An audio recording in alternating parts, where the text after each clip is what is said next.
甲醇汽车到底是个什么东西？今天我一口气给你讲清楚。大家好，我是火箭叔。甲醇啊，很多人也会管它叫做工业酒精，结果呢，它就被酒精这两字儿给害惨了。很多人一听到甲醇想到的就是假酒，但实际上甲醇可是新能源汽车的未来。为什么呢？因为它是一种非常便宜的碳中和燃料，在政府的积极推动之下，它几乎可以肯定会成为继电动汽车之后，我国领导全球汽车环保变革的中坚力量。那么首先，什么是甲醇汽车啊？甲醇汽车是一种以甲醇为主要燃料的汽车类型啊，它直接或者是通过混合动力系统来驱动车辆。那汽车为什么要烧甲醇呢？咱可以从它的发展上窥出一些端倪。上世纪70年代啊，由于石油危机，全球掀起了寻找石油替代品的热潮，甲醇它作为一种潜在的替代燃料就受到了关注。美国、巴西等国家最先开始研究甲醇汽车，所以一开始它是因为便宜被人给盯上的。但是到了上个世纪90年代，美国开展了甲醇汽车的试点项目，却因为成本高、技术难题得不到解决以及政策支持不足等问题呢，使得甲醇汽车的研发就逐渐放缓了。现实永远不如想象来的那么性感啊！然后时间就进入到21世纪了啊，中国开始在探索新能源燃料方面崭露头角，特别是依托丰富的煤炭资源，甲醇燃料的应用呢就获得了大力的推动。其中，吉利就成为了第一批吃螃蟹的人，开始布局甲醇汽车的研发了。这里我要补充一点技术细节啊，为什么甲醇要依托丰富的煤炭资源呢？因为传统上甲醇是由煤炭和天然气等化石燃料来生产的，但是它也可以通过生物质甚至是工业废气等多种方式来制取，所以被认为是兼具低碳和能源多元化属性的燃料。如今啊，我们说的甲醇燃料更多指的是绿色甲醇啊，它主要是由可再生资源来生产的，比方说从大气中捕获的二氧化碳啊。目前啊，利用二氧化碳生产甲醇的领头企业是冰岛的 Carbon Recycling International 即 CRI。吉利在2015年投资了 CRI， 而后双方合作在中国建立了世界上最大的二氧化碳制燃料工厂。该工厂投入运营之后呢，每年可以回收16万吨来自钢铁厂的二氧化碳排放。所以这就意味着啊，甲醇汽车的燃料在理论上是以负碳的方式来生产的，这就完美符合了咱们的双碳目标嘛。于是最近10年里面呢，甲醇作为低碳燃料再次就受到了重视。目前啊，我们已经是全球甲醇燃料应用的引领者了，占全球甲醇需求的2/3啊。我们的甲醇汽车不仅正在推动国内市场，还在北欧等地进行试点运行。而这一次呢，它也会随着第9届亚冬会被更多的人所认识。非常荣幸啊，我受邀参加了本次的发车仪式，就在吉利汽车的晋中基地。我们还一起参观了本次参与亚冬会保障任务的吉利第4代帝豪纯氢电混轿车的生产工厂，智能化、无人化，充满了未来感。除了惊叹，实在是无法发出别的情绪啊。只不过呢，我还是很好奇，吉利它到底是怎么解决甲醇汽车的技术痛点的呢？是的啊，虽然甲醇汽车有着更高的环保性，比传统燃油车低了42%的碳排放，以及经济性每公里出行成本不到3毛钱，是汽油的1半甚至更少还有能源安全性和技术的多样性，可以依赖本地资源而不是进口的石油，既可以甲醇直驱，也可以纯电混合、纯氢电动等等非常的灵活。但是甲醇的缺点也很明显啊，比如说它燃点高，在低温环境下是很难启动的。而亚冬会最大的特征是什么就是冷能另外甲醇的腐蚀性可不小对发动机的寿命是一个极大的挑战。那么吉利是如何应对的呢？他们优化了发动机设计，并采用了专用的材料。在发动机里面呢，吉利的工程师们装了一个小加热器，它会把甲醇加热到更容易挥发的温度就像是冬天给水壶里面的水提前加热一样，启动就容易多了。而在特别冷的环境之下呢，甲醇汽车是可以先用汽油来启动，等发动机热起来之后再切换到甲醇模式，这样就既解决了冷启动问题，又保证了正常行驶通过智能喷油技术，发动机能够根据温度和车的状态调整喷油的量和时间，让甲醇燃烧的更为顺畅，启动更快。同时火花塞的性能也得到了升级，点火时火花会更强劲就像是用更强的打火机来点火，让甲醇点燃更容易。通过这些技术手段，吉利的甲醇汽车就实现了在零下20摄氏度甚至更低环境中的稳定冷启动这在贵阳、哈尔滨等高寒地区的大规模试点当中呢，已经得到了验证为了应对甲醇燃料的腐蚀，工程师们给发动机和油管换上了抗甲醇的专用材料，比如耐腐蚀的不锈钢和耐用的橡胶等等，仿佛是为他们穿上了防护衣而像活塞和喷油嘴这样的零件表面则涂上了特殊涂层，比如镀镍或者是陶瓷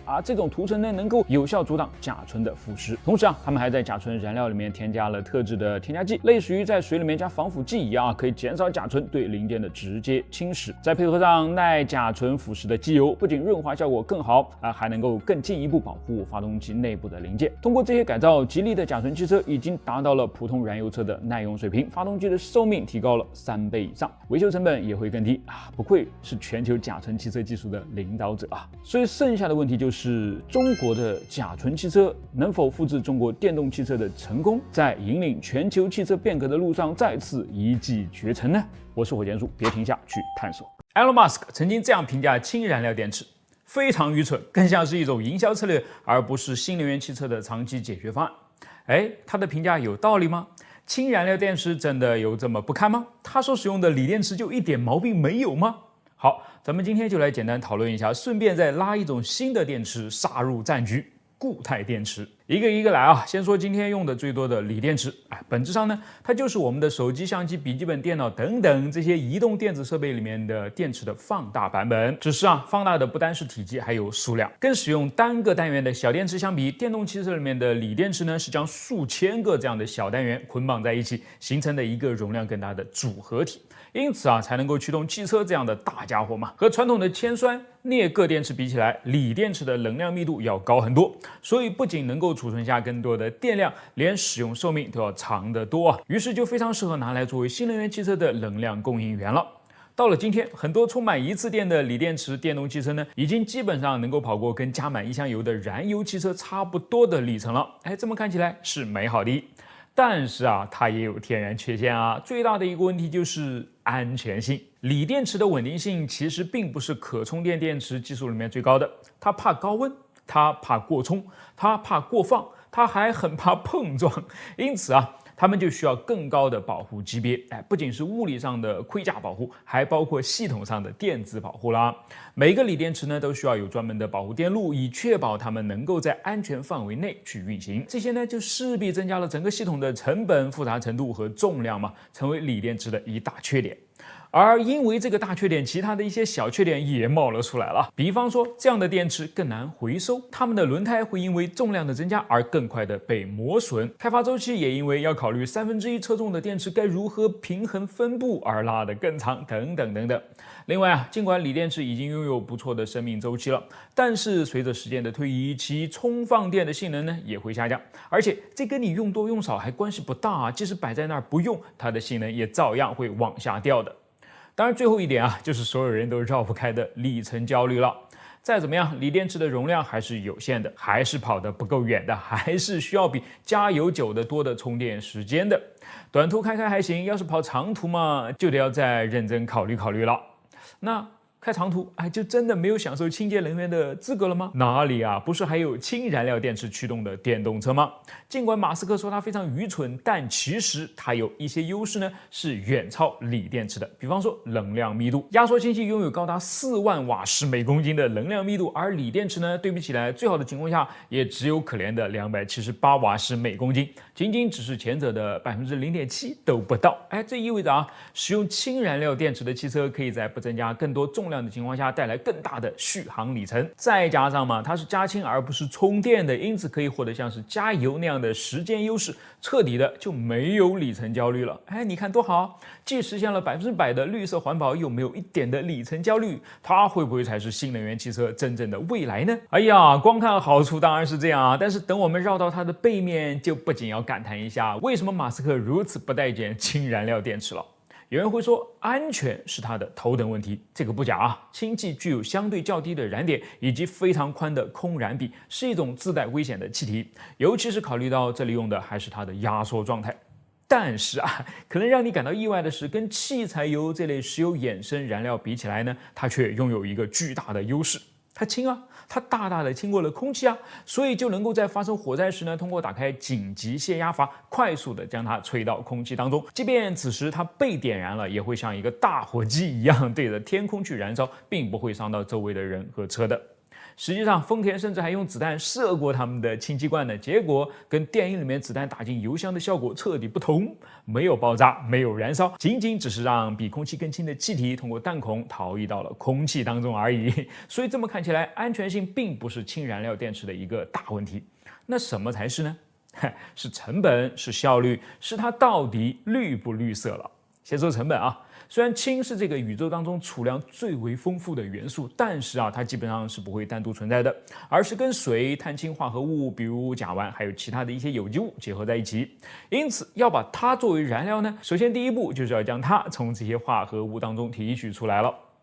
可惜的是这些过程要么根本就谈不上绿色，要么花费高昂，要么就效率低下。目前大部分的氢气呢，都是通过一种叫做蒸汽重整的过程来制造的。它通过将高温水蒸气同天然气结合，来将其中的氢气提取出来。这种方法一是排放了大量的废气，所以并不环保；二是浪费了大量的热量，所以非常低效。如果把它作为燃料用到氢燃料电池当中，那还不如直接在汽车里面烧天然气好了。绿色和效率两头都没有占到，干嘛还多此一举呢？那就试试第二种方法。电解水产生氢气如何？这次咱们用来自绿色能源的电，比如太阳能、风能等等。环保就没问题了吧？可是它也照样效率低大约有30%的能量在转换的过程当中呢就损失掉了，因此拉高了成本。再加上大规模的建设基础设施、建设加气站、建设输气管或者建设分布式的氢气生产车间，都是要花很多钱的。平摊下来，现在的结果就是它每开1公里呢，就要比锂电池汽车多花8到10倍的钱，基本上就谈不上什么经济性了最后还有效率的比较刚才我们已经提到，在用电来生产氢的过程当中，大约有30%的损耗了。其实总的损耗远不止如此压缩氢气时的损耗、储存和运输时的损耗、电池内部的转化损耗、直流交流的切换损耗等等，这些即使在最好的情况下，氢燃料电池最后也只能输出其原先1/2还不到的效率，可比锂电池要低得多所以它前面的路还长着呢。Elon Musk 可以继续正确一阵子了，但是也不能掉以轻心因为一项新的电池技术很可能要来砸他们的饭碗了——固态电池。其实也算不上新因为固态电池早就在一些小型的电子设备上使用了，只是以前呢它们不好充电而已。把固态电池用在新能源汽车上有什么好处呢？第一，由于它使用的电解质换成了固体，所以体积上大为缩小，只有锂电池的1半左右。在同样的空间里面呢，咱可以装进去2倍的电池，从而带来了翻倍的续航里程，很大程度上就解决至少是大大缓解了里程焦虑的问题嘛。其次，由于没有液体，它很安全即使被破坏也不容易引发危险，于是保护措施呢就能够大大简化，带来实质性的减肥瘦身了。成本下降，重量下降，既可以让电动车轻装上阵，也可以在原本的基础上装上更多的电池，带来不可思议的大续航嘛。总之，灵活性就大大增加了。最后，其充电效率更高，因此充得更快；其使用寿命更长，因此能够覆盖汽车的整个生命周期等等等等。是不是新能源车的梦想伙伴呢？当然是的只不过它离大规模生产和使用呢还是有距离的。科学家和工程师还在寻找更好的固态电解质材料，而在这之后呢，生产商还要想尽一切办法来降低它的成本，才能最终被市场接受嘛。不过，电动汽车的未来呢是越来越光明了。来，给大家看看真正100%的自动驾驶会是什么样子的。来，我们看看驾驶车手在哪？没有人。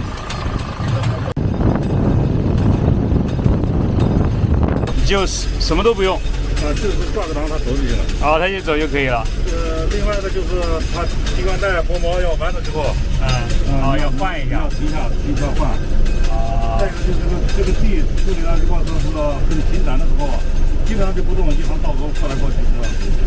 然后它就上面的那个控制，它自己来。对，你不用管它，它就是启动这条线。这个东西。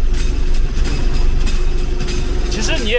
没有必要看那个是吧？对，有的时间它是天气的原因或者是离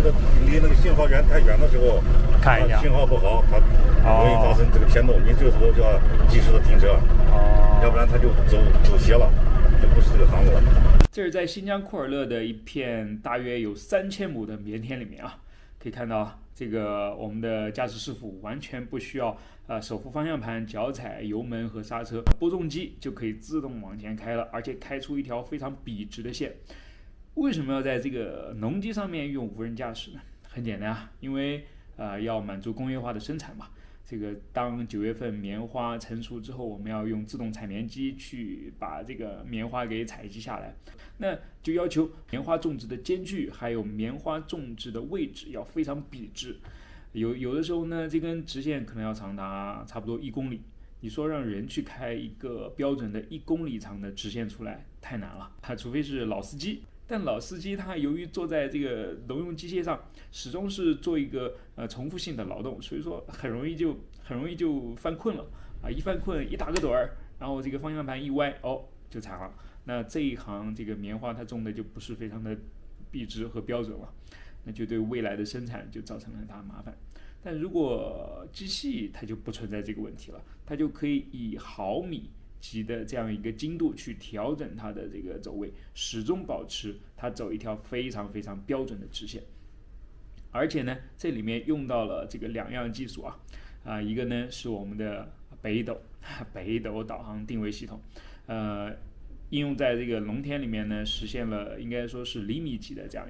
一个精度。那它怎么样才能达到毫米级呢？另外一个技术就是要用到叫做 RTK 的这样一个技术了。这个技术其实跟这个打巡航导弹去定位目标的方式有点类似啊。如果大家感兴趣的话，以后我会详细讲讲他们2个是如何结合在一起，然后达到一个在农田里面毫米级的定位精度。问你一个问题，汽车通常都把发动机装在什么地方？引擎盖里，对吧？引擎盖在哪儿呢？在驾驶舱前面，对吧？也就是说，跟我们一样，在发展了100多年以后呢，汽车制造商们都一致同意将发动机装在汽车前面。好，下一个问题，为什么他们要这样做呢？我是火箭叔，今天就跟着我来了解一下。首先，我懂，肯定有人会说，谁告诉你汽车发动机都是装在前面的？保时捷911后置发动机，各种各样的超跑，法拉利 F430、布加迪威航、奥迪 R8 中置发动机，所以看起来前中后都是可以放发动机的嘛。而且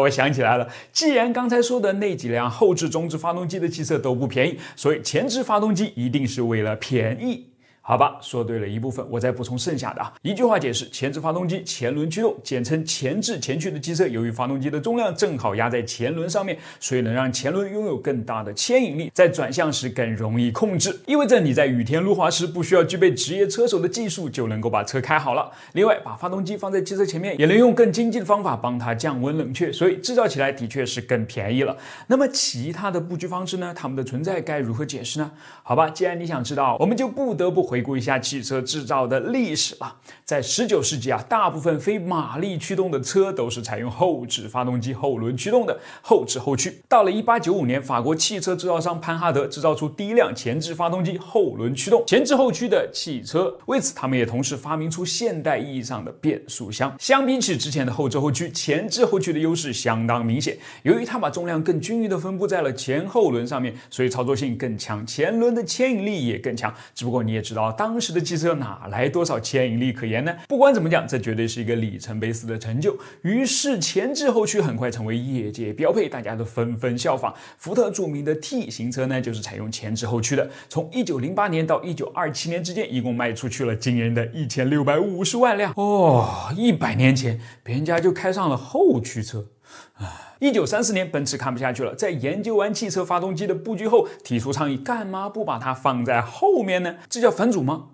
你也可以说它是致敬前辈嘛。于是新一轮的潮流就此拉开。你还别说奔驰还是挺有号召力的。它开始于奔驰的 130H， 紧随其后的是捷克汽车制造商 Tara， 在1938年达到了高峰，因为大众发布了甲壳虫。是的，曾经的甲壳虫可是一辆后置后驱的汽车哦。结果 Tara 立马跳起来不干了，起诉大众说你在抄袭我们家漂亮的 V570 和97。你猜大众怎么着？咱等着瞧啊！不久之后，德国入侵捷克。不过事实证明，战争并不能帮你解决所有的问题。二战结束之后呢，大众依然乖乖的交出了罚金，但这个插曲并没有影响到甲壳虫的火爆销量，火爆到让别的汽车制造商眼红冒金光。于是业界标配有点开始变成后置后驱了，路上的车也渐渐都飘了起来，因为重量都压在后轮上面，所以加速性能自然特别好，但拐弯的时候则特别的飘，前轮变轻了嘛，没有了足够的牵引力，过度转弯就成了常态。一辆辆看起来特严肃的车，没想到开起起来却那么的轻浮，有点表里不一哦。唯独把优点和缺点平衡得很好的车是保时捷911，难怪到了如今啊，它还是这样的发动机布局。之所以能够做得如此优秀，是因为它把车身尽量降低，并且轴距也缩短到比甲壳虫还要更紧凑。随后其他几款成功的车毫无疑问也是走这条路线的，除了雪佛兰科瓦尔。保时捷911证明给他看的每一点，他都表示很不屑，长得既高又长，一开始深得美国人民的欢迎，大家毛起劲来买，直到他错卖给了一个有野心的年轻政治家拉尔夫·纳德。纳德随后就写了一本书啊，言辞激烈的控诉科瓦尔是一辆车的车祸，因为它后轮的摆动轴悬挂在拐弯的时候容易向下变形，很容易就让汽车漂移起来了，再加上前轮缺乏防倾感，所以漂移往往演变成翻滚。这个把傻白甜的美国人给吓懵了，说什么都不敢再买后置发动机的汽车了。于是让我们也把焦点随之一起重新放回到前置发动机的汽车上面。前置后驱，美国3大汽车制造商都造过不少你耳熟能详的肌肉车，野马、科迈罗、火鸟、战马等等。随着把发动机放在前面，没有了过度转向的危险，只是由于要把动力一路送到大后方，所以中间的损耗自然大了点。当然从维护角度来看呢，也是在减分。于是为了让肌肉车名副其实的威猛起来，不得不换上更大的发动机，更大的发动机意味着更大的重量，于是平衡打破，后轮变轻，来自后方的加速和牵引也就降低了。怎么办？只好把发动机往后挪啊，同时也把乘客往后轮方向逼，留下一个巨大的引擎盖。所以你现在算是明白了吧？为什么那些肌肉车头总是又大又长呢？其实说到这儿，既然你已经愿意牺牲驾乘空间了，只追求无与伦比的速度和操纵的话，干嘛不用中置引擎的方案呢？就像法拉利 F430一样，把发动机放在前后轮之间，由于最重的玩意儿正好位于汽车中间，你便拥有了最完美的操纵性、轻松精确的转向、安全高效的刹车和巨无霸引擎带来的极速体验。缺点还让我重复一次吗？贵呀！最后我们总结一下，前置前驱空间宽敞，经济便宜，就是操纵起来缺乏点乐趣；前置后驱加速优秀，操纵优秀，就是不太经济；后置后驱漂移首选，中置后驱下一步你该去开飞机了。我是火箭叔，关注我，让科学更有趣。你知道吗？大车放屁可厉害了啊！不管你是跟过大车、坐过大车，还是开过大车，一定都会经常性的听到它噗呲噗呲的放气声。为什么呢？因为它肠胃不好嘛。是因为它的刹车是要用到气的。对了啊，跟小车使用的液压制动不同，大车通常用的都是空气制动。咦，原因到底是什么？听我解释啊。归根到底就一点，安全。液压制动有一个巨大的局限，那就是一旦系统出现泄漏，就可能会导致其完全失去制动力。这对于大车而言是灾难性的风险啊！刹车失灵可能会导致毁灭性的事故。但是对于小车来说，其重量不过就2-3吨，本身对刹车的负载就不大，就算是刹车失效所面临的风险和后果都算是可控的，所以用液压制动就足够了。但是对于大车，尤其是那些轻轻松松就能够拉个几十上百吨的货的大车来说呢，其刹车系统就必须要克服这样的局限。气刹系统就是设计用来克服这种潜在的故障的。不同于使用液压的液压制动，气刹依赖的是压缩空气来操作的，这根本区别就提供了几个对重型车辆至关重要的优势。首先，气刹它是故障保护型的，它通过2套制动系统来配合工作，一个叫做紧急制动器或者叫做停车制动器，另外一个叫做常规制动器。如果发生空气泄漏，紧急制动器会自动启动，把卡车直接给刹停了，避免了危险。那它是怎么做到的呢？原来是弹簧跟空气玩了一个平衡的游戏。在正常行驶时，制动室内的压缩空气会平衡弹簧的压力，使刹车保持在松开状态。而当气压系统失效或者是出现泄漏时，例如气泵故障或管道破裂，弹簧就失去了气压的平衡，会自动压紧。是不是很简单？但是又很有效呢？好，接下来让我们来完整的看一看这整个系统是如何运作的啊。气刹系统的主要组件包括空气压缩机、储气罐、制动室和控制气流的各种阀门和滚路。整个过程始于空气压缩机，它由卡车的发动机来驱动，负责将空气加压，并将其送入到储气罐中储存，直到需要时使用。这些储气罐至关重要啊，因为它们储存了足够多的压缩空气，即使压缩机暂时停止工作了，也能够多次施加制动。这种冗余设计是另外一个安全特性的体现吗？确保即使在压缩机出现故障时，卡车也能够停得住。当司机踩下制动踏板时，储气罐当中的空气会释放到制动管路当中，进入到位于每个车轮的制动室。在每个制动室的内部有一个隔膜或者是活塞，当施加空气压力时，它会推动与制动机构相连的推杆，使刹车片与刹车鼓或者是刹车盘接触，产生摩擦，减慢卡车的速度。制动力的大小与施加的空气压力成正比，司机因此就可以控制所需的制动力力度了。气刹系统还有一个独特之处，叫做双回路系统。大多数卡车都有2个独立的气路，每个回路控制不同组的制动器。这种设计确保即使一个回路失效，另外一个仍然能够工作，给剩余的车轮提供制动力，让卡车也能够停得下来。你看这种双回路系统是不是又是气刹系统当中的一个安全层呢？进一步为停下这些庞然大物提供了有力的保障。下一个重要的东西就是空气干燥器了，它也是气刹系统当中的关键组件之一。空气压缩机从环境当中吸入空气时，也会带入水分，如果不加控制，这些水分可能会在刹车管路和罐子当中凝结，导致寒冷天气中的结冰或腐蚀等问题。空气干燥器在压缩空气进入到储气罐之前，会去除其中的水分，从而防止这些问题，确保制动系统在各种天气条件下都能够可靠的工作。安全阀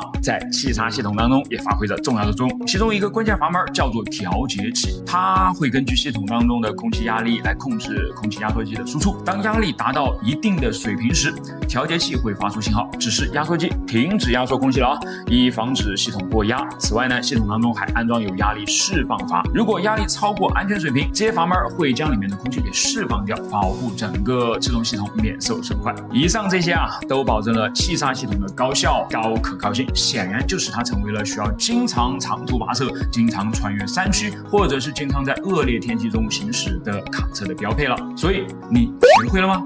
如果有什么心得的话，可以在每周1、3、5天晚8点到我的直播间来交流，我等你哦。为什么下雨天开车容易打滑呢？是因为有一个物理现象叫做水滑。当轮胎碾在积水路面上向前行驶时呢，它将要面对要么排开，要么吞下自己前面那滩水的局面了。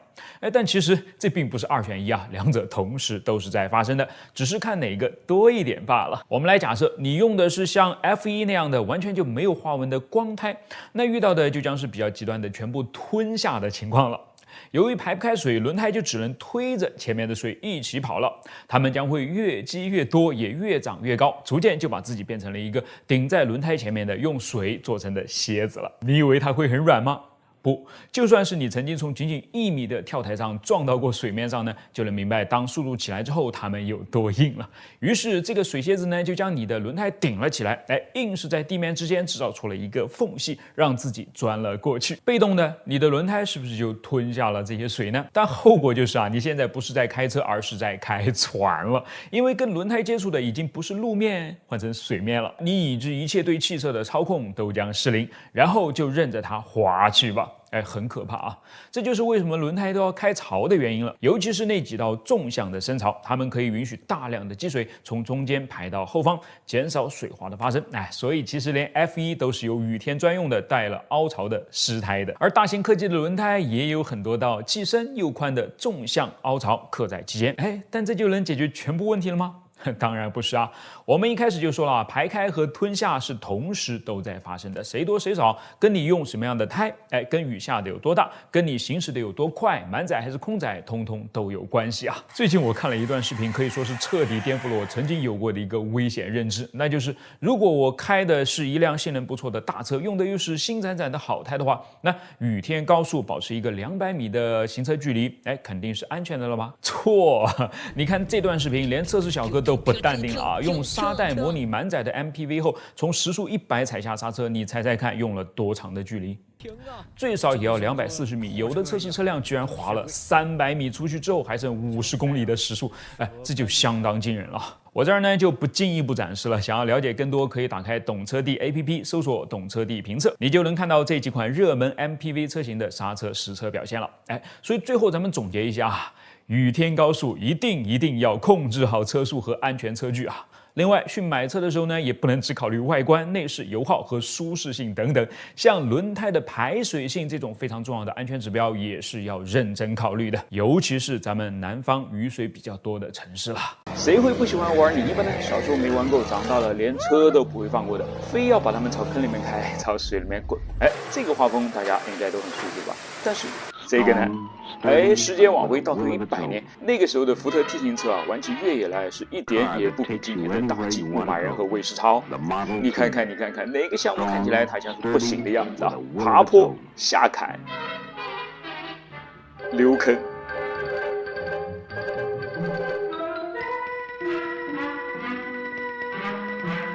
过河、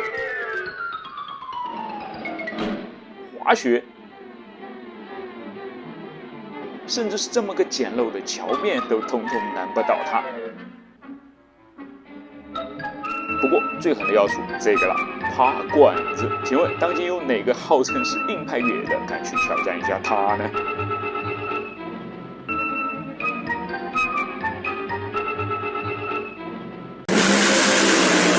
？0.8秒时速破百，什么怪物？就是它了，顶级燃料赛车。今天咱们边拼边聊。对了，我刚才说的破百的百是100英里哦，所以换成公里的话就是0.8秒，时速160。你看，难怪起步的瞬间呢，他就会把自己的后轮压成麻花了。哎，这个麻花可不便宜啊，一条大约要花900美元，而且顶多乘上几公里之后呢，就会把自己全部变成路面的一部分了。哎，当然，这其实就是他的策略了。顶级燃料赛车所用的轮胎，比起最软的 F1 轮胎呢，都还要软得多。而且啊，它里面充的气也很少啊，只有大约0.5磅，也就是标准大气压的一半而已。作为对比啊，普通汽车的轮胎胎压在2.4到2.5磅左右。看起来乐高还需要再做得更好一些才行啊。这个轮胎很硬啊，是没有还原实车上真正的胎压的。哎，为什么它要这么软呢？最显而易见的原因就是啊，尽可能的增加它的接地面积，以便能够在它弹射出去的时候不打滑嘛。哎，说它是弹射呢，没有任何的夸张啊，因为它起步瞬间所带来的加速度，甚至是超过了火箭发射可以达到5个 G 以上的过载。但你想啊，这么大的过载，就靠这2个后轮，哪怕它们压得再低，做得再宽，也很难抓住地面，把高达11000匹马力的发动机输出有效地传递到车身的运动上面啊，所以就要拧麻花了嘛。这实际上呢是一个相当聪明的工程设计，在顶级燃料赛车启动的一瞬间啊，由于是硬连接，轮毂会马上先转起来，但是轮胎却会因为太软而滞后大约半圈，于是就带来了第一个好处，吸收发动机的巨大震动。接着在8个气缸、8个排气管集体向上喷气的强大下压力下呢，后轮被进一步压低了，大约20厘米。你看这个是不是就变相的减小了后轮的直径了呢？等于是从整体上改变了这辆车的传动比了，有点挂低档起步的意思了，可以更加的顺滑高效，这是第2个好处。而更加神奇的事情还在后面啊！当顺利启动，后轮也越转越快的时候呢，巨大的离心力又会将它的直径拉大，使原本矮胖的后轮立马就挺成了一个瘦高个，不仅减小了接地面积，降低了阻力，还因此又切换了一把传动比，等于是挂上了高档，可以更快的冲击了。暂停一下，一个新的知识点也就冒出来了。顶级燃料赛车里面是没有变速箱的，动力从发动机输出之后呢，就这么干脆直接的怼到轮子上面了。所以你说它不用轮子来换挡，还能用什么呢？好了，就这样呢，等到了305米的赛道尽头时呢，通常都可以跑出500公里以上的时速，绝对堪称陆地王者了。但是呢，我就想不明白了，虽然另外一个王者猎豹也只能把最高速度维持到很短的时间，但至少也能把猎物追出好几公里啊！怎么这个如此之猛的顶级赛车就只能跑区300米呢？原因其实很简单啊，我们知道，其实发动机的每一次活塞运动都是由一次小型爆炸换来的。如果说普通发动机里面的爆炸是扔颗手雷的话，那么顶级燃料赛车发动机里面的爆炸就扔进去的是核弹啊！再坚固的外壳，请问又能扛住多久呢？能有个4秒钟已经非常了得了，再久就是这个样子的。顶级燃料赛车的发动机是基于克莱斯勒的一款8缸引擎改造而来的，为了足够的坚固啊，直接是由一整块铝洗切成型的。是的，硬生生的在上面转出了8个排量达到了8升的大气缸出来，所以它们喝起油来的速度呢，跟一架波音747起飞的时候是差不多的。在一次仅仅跑300米4秒不到的比赛里面，可能会烧掉45升到86升的油。说到油，你们猜这一台发动机烧的是汽油、柴油，又或者是航空煤油呢？都不对啊，它烧的主要是硝基甲烷，这是一种自带氧气的燃料。你看它的化学式，里面是有 O 的，对不对？就是氧嘛。所以相对汽油而言，燃烧它所需要的进气量就会少很多。具体到数字上的话，每燃烧1公斤汽油需要消耗14.7公斤的空气。而每燃烧1公斤硝基甲烷，则只需要1.7公斤的空气，只是汽油耗气量的11.5%。那么反过来，我们就可以这样来理解啊：要是给它1份空气的话，它能够燃烧的量就是汽油的7.6倍了。尽管硝基甲烷的能量密度不如汽油，前者是11.2兆焦每千克，后者是44兆焦每千克，但是我们做一个简单的数学乘除计算之后呢，也能得出用硝基甲烷的发动机要比用汽油的发动机功率高了2.4倍。再加上看到发动机顶上的这个了吗？它是一台披着凯夫拉，就是用来做防弹衣的那个材料的增压器，负责将空气以每分钟8.5万升的速度呢压进气缸当中，气压高达4.5巴左右，可以直接把我的这个表给干爆了，妥妥的一个压力炸弹啊！难怪一定要裹上凯夫拉了，这样即使它真的炸了，也不至于造成太大的伤害嘛。对了还有一点很猛啊，人见人爱的奔驰大 G 呢，能够提供高达421马力的动力输出，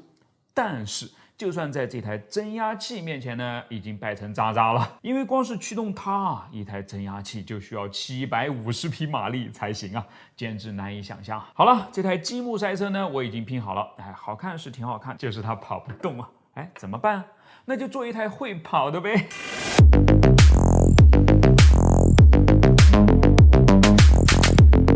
我是火箭叔，关注我，把不一样的科学知识讲给你听。